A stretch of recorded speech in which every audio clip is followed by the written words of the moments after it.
老师早上好。晚上好。哎，魏老师晚上好，师兄Johan晚上好, Fatia晚上好. Salam sejahtera buat kita semua. Nama saya Yeni Tanuwijaya, asalnya dari Surabaya, baru 7 bulan ini ya saya pindah di Surabaya gitu.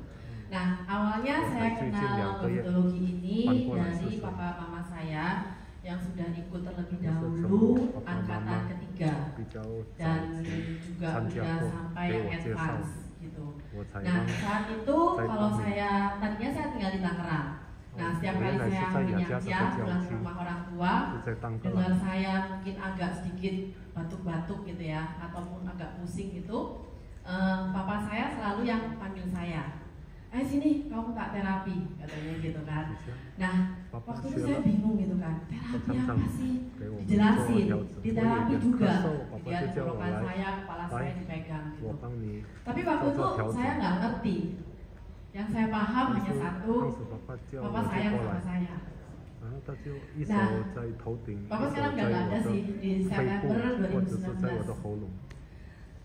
Waktu itu saya cuma merasa kasihan papa ya, yang udah umurnya sekitar 75 tahun, tapi masih harus terapi saya.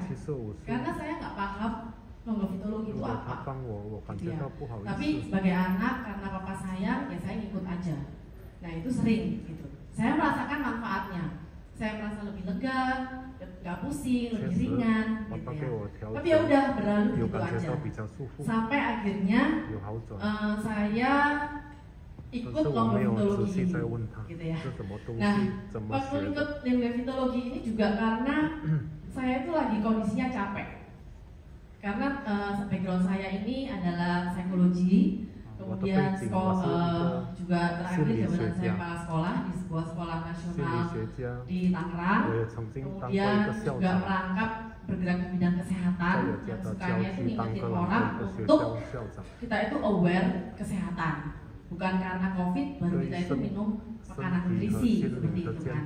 Nah saya waktu itu kondisinya capek karena udah orang terdekat, teman, semuanya saya ingetin itu kayaknya harus diingetin terus gitu ya, nggak punya kesadaran untuk mereka itu sehat tubuh mereka gitu ya. Akhirnya saya mikir-mikir, udahlah nggak mau kepo gitu ya.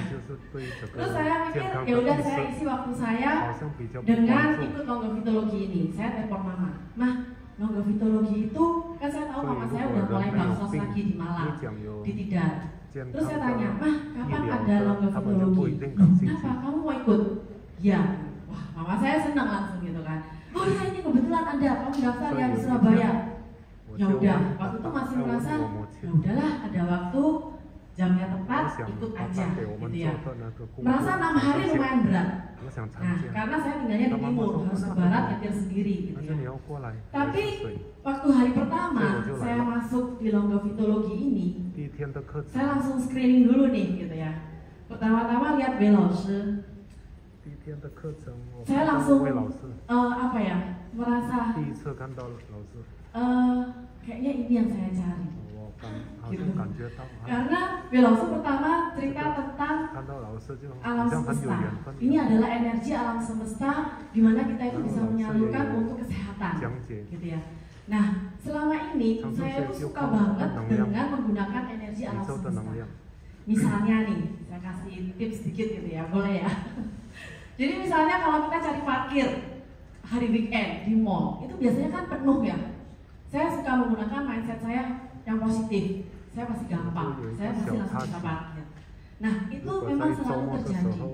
Atau saya inginkan sesuatu, saya pakai mindset yang positif, saya benar-benar yakin ya, saya akan bisa mendapatkannya. Nah, itu benar-benar memang tercapai. Gitu. Nah, pada waktu saya mendengarkan Belause tentang alam semesta, kemudian tentang harus meditasi, itu benar-benar salah satu interest saya gitu. Pada saat langsung mengajarkan meditasi, saya merasa ketenangan dan kesadaran saya itu meningkat. Dan terlebih lagi, kesadaran akan tubuh kita ini memang harus sehat. Karena apa? Karena tubuh kita ini suatu anugerah yang luar biasa dari Tuhan. Apapun itu kondisinya. Nah, saya harus lebih bertanggung jawab lagi kepada tubuh saya. Di mana tubuh saya ini adalah pemberian orang tua. Yang kemarin saya dengar ada saudara di sini, yang pengen bunuh diri. Itu saya benar-benar sedih gitu ya. Karena banyak orang yang nggak sadar tubuh kita itu seakan-akan milik kita. Tapi kalau dengan kesadaran yang mendalam, tubuh kita ini milik orang tua, milik anak-anak kita, milik banyak orang. Jadi banyak orang yang egonya hanya memikirkan diri sendiri. Padahal tubuh kita ini bisa berguna untuk banyak orang. Jadi saya merasa benar-benar di tahun 2023 ini satu anugerah terindah yang luar biasa dari Tuhan, di mana bisa benar-benar belajar ilmu Changsheng Xue ini langsung sama Wei Lao Shi. Karena ilmu ini menurut saya mahal. Kalau kita cuma bayarnya 200.000 dan dapat kaos, dapat materi, itu sebenarnya kalau kita belajar ilmu kedokteran itu nggak cukup 6 hari, nggak cukup hanya dengan 200.000. Itu yang saya rasakan. Karena anak saya yang pertama sekarang udah SMA kelas 1, dia pengennya ngambil Chongyi, tradisional Chinese medicine. Nah, tapi setelah saya belajar Changsheng Xue, saya berpikir lagi, kayaknya mendingan saya nitip Wei Lao Shi aja untuk belajar Changsheng Xue gitu ya. Daripada dia sin gugu gitu ya, susah payah belajar TCM gitu, harus ke China juga. Kayaknya belajar ini tuh lebih luar biasa. Itu hari pertama yang saya rasakan. Hari kedua, hari ketiga, saya tipenya itu orang yang nggak bisa langsung percaya, langsung mau gitu ya. Tapi setelah hari ketiga, saya coba deh anak saya yang kecil tidur sama saya. Dia kalau pagi bangun itu sukanya bersih-bersih terus meler, tapi dia nggak ada sakit gitu ya. Jadi cuma hanya pagi hari. Nah mungkin ada alergi dingin gitu ya. Nah saya coba aja tangan saya itu cuma asal tempel gitu ke hidungnya. Waktu malam dia tidur. Besok paginya saya kok nggak dengar ya, tapi saya masih diam, saya nggak nanya. Nah hari berikutnya lagi, saya juga melakukan hal yang sama. Setelah dia tidur, saya ngomong, ini mama terapi ya, mama coba nih, besok kamu bersih-bersih nggak? Gitu. Dia nurut aja, karena kan pangkal hidung ditutup itu kalau untuk anak umur 10 tahun itu kan agak mengganggu gitu kan, apaan sih gitu kan. Tapi akhirnya dia nurut sampai akhirnya dia tidur. Besok paginya itu benar-benar hilang gitu loh. Nah, saya senang, terus anak saya juga senang gitu ya, karena dia nggak perlu merasa terganggu dengan hidungnya itu yang bersih-bersih, kemudian ada ingusnya seperti itu.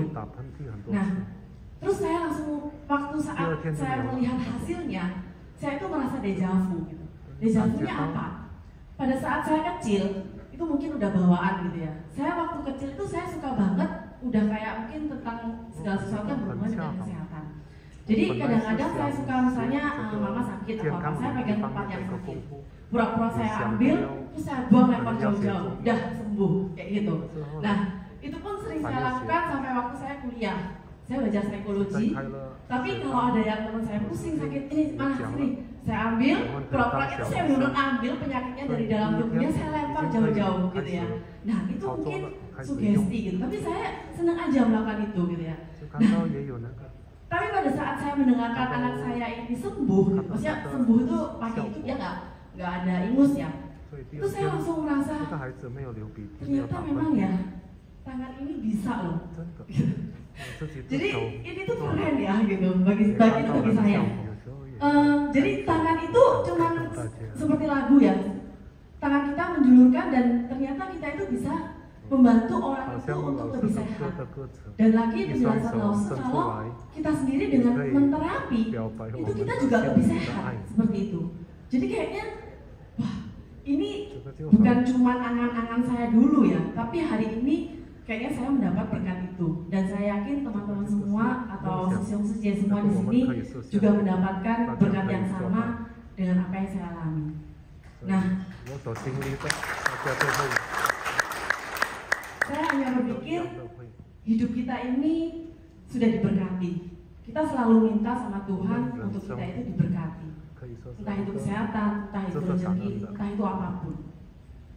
Alangkah baiknya dengan apa yang sudah diberikan sama Welause itu benar-benar kita amalkan, minimal untuk diri kita, untuk keluarga kita, lingkungan terkecil dulu, kemudian sampai ke masyarakat. Saya setuju banget dengan program ini, dimana kalau kita mau naik ke advance, itu kita harus melakukan baksos dulu. Bahkan mungkin menurut saya 30 kali itu saya tanda tanya ya, apakah cukup ya? Gitu. Karena hari ini, tadi pagi saya melakukan baksos yang pertama kali dengan mengajak kedua anak saya ke sini, biar harapannya bisa langsung ketemu Welause dan diberikan petunjuk juga yang lebih gitu ya. Karena anak saya yang pertama ada skoliosis. Nah ini PR buat saya, karena dia itu harus pakai brace. Brace-nya itu sakit ya, karena kan tulang dipaksa untuk kembali lurus, agak bengkok gitu. Nah kasihan kan. Jadi kalau saya ngomong terus, biasanya itu masuk kanan keluar kiri. Tapi kalau hari ini pagi tadi saya merasakan banget dengan dia datang ke tempat ini, langsung ketemu dengan Welause dan banyak orang tadi yang diterapi juga di baksos itu, dia tahu apa yang dilakukan mamanya ini nggak main-main gitu ya, nggak tinggalin mereka untuk main-main nggak tahu kemana. Nah mereka lihat sendiri apa yang saya upayakan. Nah saya butuh kerjasama dari anak saya ini untuk dia juga mau lebih serius untuk membetulkan skoliosisnya ini. Seperti itu. Nah jadi di sini saya benar-benar kangen Sisi Lause kalau dengan ilmu longevitologi ini, semoga kita semua yang ada di sini bisa menjadi berkat buat orang lain juga, memberkati orang lain juga secara kesehatan, dimana ini benar-benar luar biasa ya, tanpa dibungut apapun, benar-benar dengan dasar welas asih kita itu bisa melakukan lebih. Dan saya nggak tahu ya kalau untuk sesi yang lain bagaimana, tapi dari lagu-lagu yang ada di sesi ini, dari kemarin lusa ya kita diajarkan lagunya itu, saya merasa lagu ini dibuat itu nggak cuma sekedar dibuat loh. Kalau kita nyanyikan dari dalam hati ya, dari kemarin saya nangis. Begitu saya dikasih teksnya itu, saya nyanyi itu sambil saya nangis. Karena apa? Terutama yang Lause Teai. Saya benar-benar merasa hanya karena ada cinta, maka kita mau melakukan lebih. Hanya karena ada cinta, maka kita mau berkorban untuk melakukan yang mungkin di luar batas-batas kemampuan kita. Kalau hari ini kita itu sudah diberi ilmu yang begitu berharganya, jangan sampai berhenti di sini. Kita akan ketemu lagi. Saya pengen ikut Welause terus. Kita lihat di depannya. Dan ini PR untuk time manajemennya yang harus lebih baik lagi. Semoga longevitologi di Surabaya dan di Indonesia di seluruh negara juga bisa makin berkembang, makin bisa menyebarkan manfaatnya dan mencapai apa visi dari longevitologi. Karena